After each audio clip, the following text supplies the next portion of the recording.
दूसरे लोग भी जख्मी हो रहे हैं, वो लेकर जा रहे हैं हॉस्पिटल। कितने दिन का ट्रेनिंग रहता है? इधर पहले 1 माह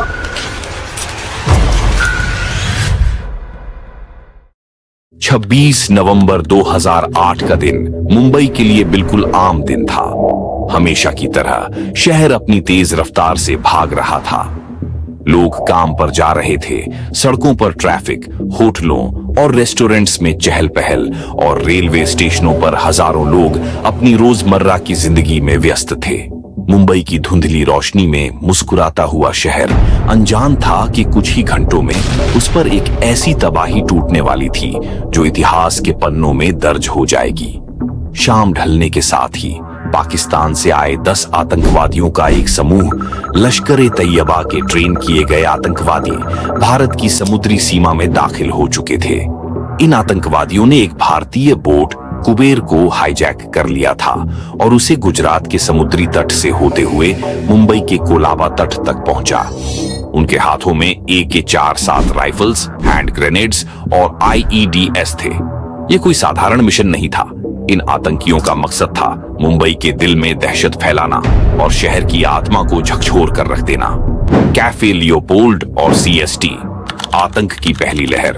जैसे ही आतंकवादी कोलाबा के तट पर उतरे, उन्होंने खुद को 5 ग्रुप्स में बांट लिया और अलग अलग टारगेट्स की ओर बढ़ने लगे। पहला हमला हुआ मुंबई के मशहूर कैफे लियोपोल्ड पर, जहां हर रात की तरह उस दिन भी विदेशी पर्यटक और लोकल लोग अपनी शाम का आनंद ले रहे थे। आतंकवादियों ने अचानक अंधाधुंध गोलियां चलानी शुरू कर दी। गोलियों की बौछार में कई लोगों ने अपनी जान गंवा दी। कैफे लियोपोल्ड, जो पहले जीवन और खुशियों का प्रतीक था, अब खून और तबाही का गवाह बन चुका था। लेकिन असली तबाही तो इसके बाद शुरू हुई। CST, छत्रपति शिवाजी महाराज टर्मिनस, मुंबई का सबसे व्यस्त रेलवे स्टेशन। यहाँ रोजाना हजारों की संख्या में लोग ट्रेन पकड़ने आते हैं। उस रात भी स्टेशन पर भीड़ थी।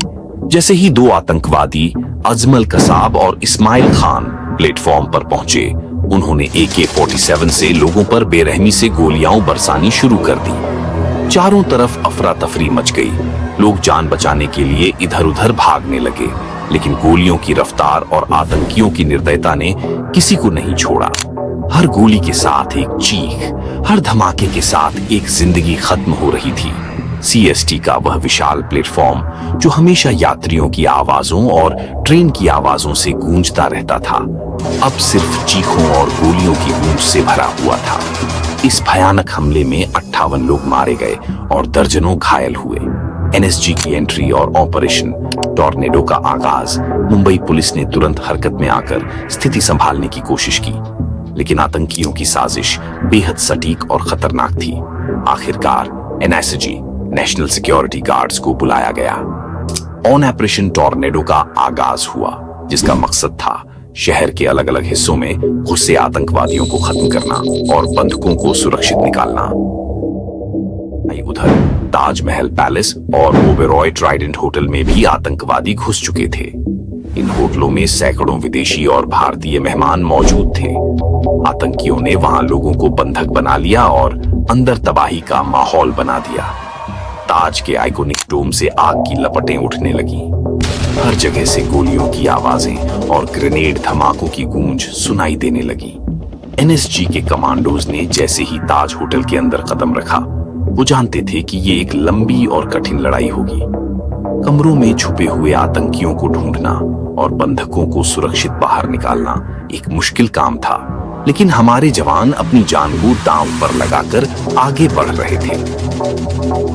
नरीमन हाउस की त्रासदी। नरीमन हाउस, जो यहूदी समुदाय का केंद्र था, वहां भी आतंकवादियों ने बर्बरता की। यहाँ रब्बी गैब्रियल होल्ट्सबर्ग और उनकी पत्नी रिवका को बंधक बना लिया गया।